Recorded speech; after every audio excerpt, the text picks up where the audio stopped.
Well, I'm glad that we in the trade union movement, sisters and brothers, don't have any language problem of the kind that you've been characterising.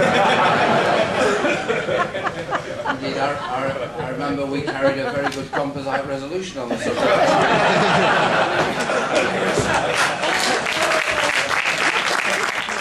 Go around the room and nobody reads the newspaper at all. They're getting their news from the telly, they're getting their news online, they're getting their news and information from their mates and people at work and so on. And I think that all of that makes the case for a very different kind of campaigning in the future, much more grassroots and, you know, much more diverse, using, you know, many, many more media opportunities than we currently have been.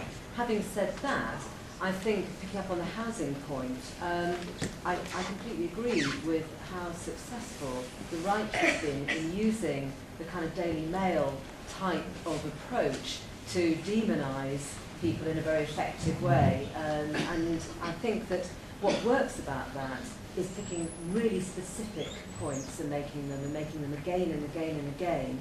And I think that where the left often go wrong, it's not just that they are talking to themselves, it's even when they try not to be talking to themselves, they end up talking to themselves because of the language that they're using. And I mean, you know, I agreed, I thought Ed's speech today was fantastic, but progressive majority, please, you know, what does that mean?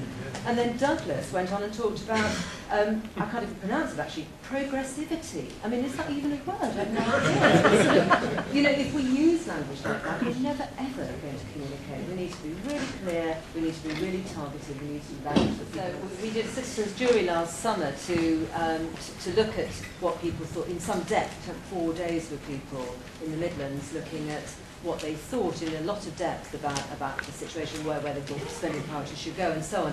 And we had to spend most of the first day explaining really clearly what the deficit was before we could then move on. So, you know, I think it's a really important point, back to clarity of language, and you have to frame what you say within the understanding of where people are at, not just in terms of what they believe, but also what they know. That I work some of the time as a czar. The kind of people that we're interested in are, for example, poorer people, women, and older people. These people do not preferentially read The Independent and The Guardian. They read The Sun, they read The Mail, they read The Telegraph. And it doesn't, you know, it's not prostituting yourself to say this.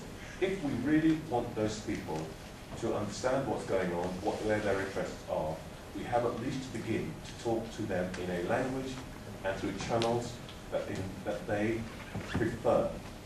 It's not because, you know, we're not reaching them, and we have to have a pretty serious rethink about how we talk to those groups of people. Because at the moment, they don't think we're on their side, because we are not talking to them in a way that they understand. I just want to focus on the question of union image. One of the questioners said unions are seen as thuggish. Presumably that's not me. I don't think I look like a thug. What I suspect you're talking about is the pictures that you see on the reports you get in the national media about trade union leaders. First thing to say about that is there are reasons why those are the stories that get reported. And they're not only to do with unions, they're to do with the nature of the media that we have in this country as well.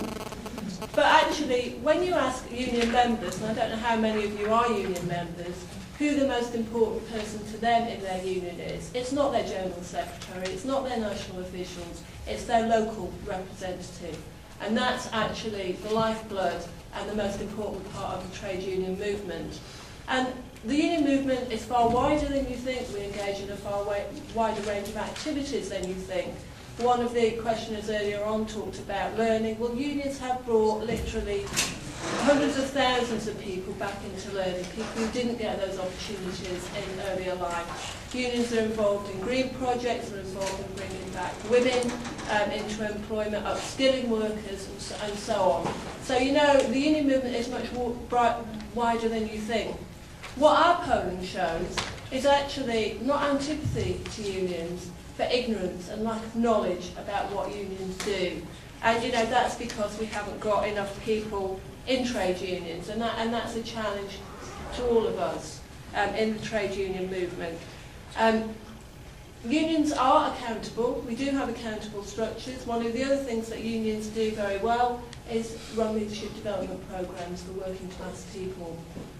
Having said all that, you're right, there's an issue about union image. Absolutely there's an issue. And that's one of the things we're working on in Unions 21. So I hope what you will do after today is keep an eye on our website as well.